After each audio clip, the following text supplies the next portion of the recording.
Hello, everyone. Good evening. My name is Reverend Leah Alvarado. I'm with New Thought Northern Colorado Center for Spiritual Living. Welcome to the season for Nonviolence. Each day we come together for a total of 64 days to practice a principle of peace and nonviolence based on the work of Mahatma Gandhi and Martin Luther King. So glad that you're with me tonight. Today is day 61, and we're talking about the secret of the soul. Gandhi said, "As long as the secret of the soul is not known, all practices are useless. Thy life has passed away uselessly, like rains out of season." Each of us has a soul secret, a hidden truth of our nature, waiting for us to awaken to it. It's buried beneath a lifetime of mistaken beliefs, negative experiences, and limited thinking about who and what we think we are. Until we come to truly know our inner nature, our soul secret, any practice, including nonviolence, will fail to produce the results that we are looking for.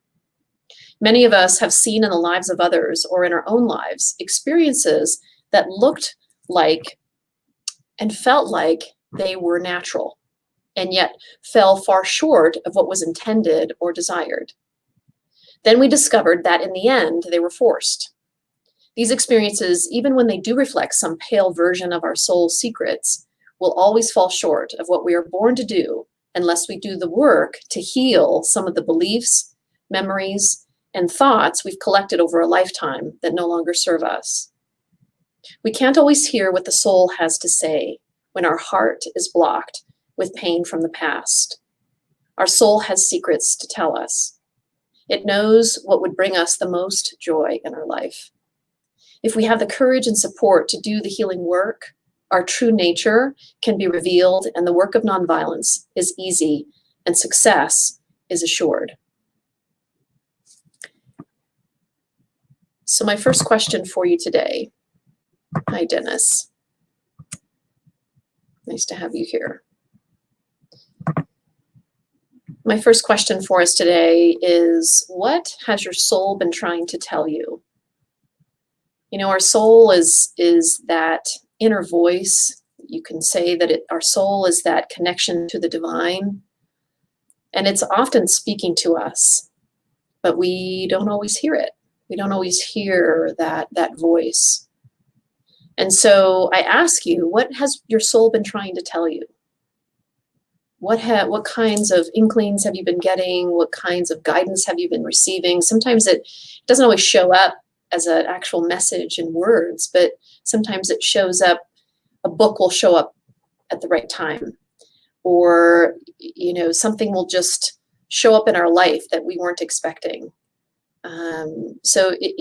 Or a song will come on, or we're watching television and suddenly we continue to see the same kinds of things over and over again, messages through movies or news programs.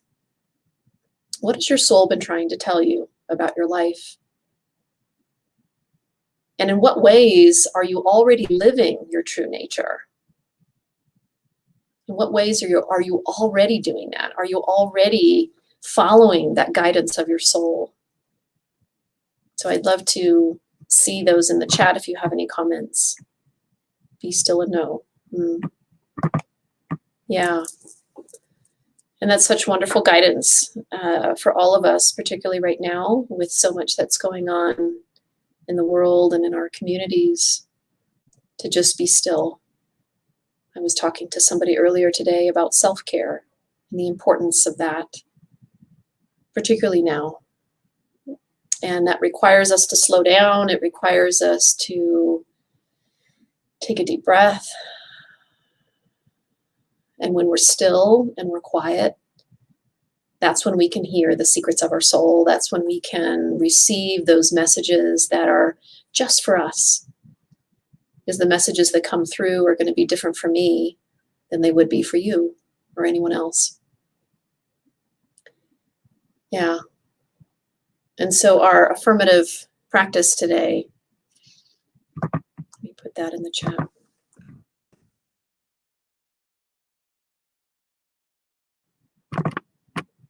Is this: I will meditate on the universe's highest vision for my life to uncover the secret of my soul.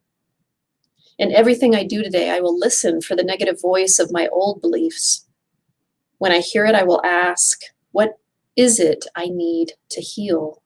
This is the path of nonviolence. So let's just take a moment, take a deep breath. Let's just go within, tapping into our center, tapping into our heart. That's the place where the secrets of the soul is going to come through. It's not going to come from our head. This isn't a head exercise. This is a heart exercise. And if there's too much chatter, if there's too much anxiousness or things that our mind is focused on, it's harder. It's harder to drop into our heart. It's harder to hear that voice. We need to move into the stillness, as Dennis was saying. So let's just take a few moments right now to move into the quiet and to just simply listen, releasing the day, releasing everything that came before this moment, this time. And as best as you can, dropping into your heart and listening. Listening to what your soul has to say to you right now.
And so gently coming back, taking another deep breath.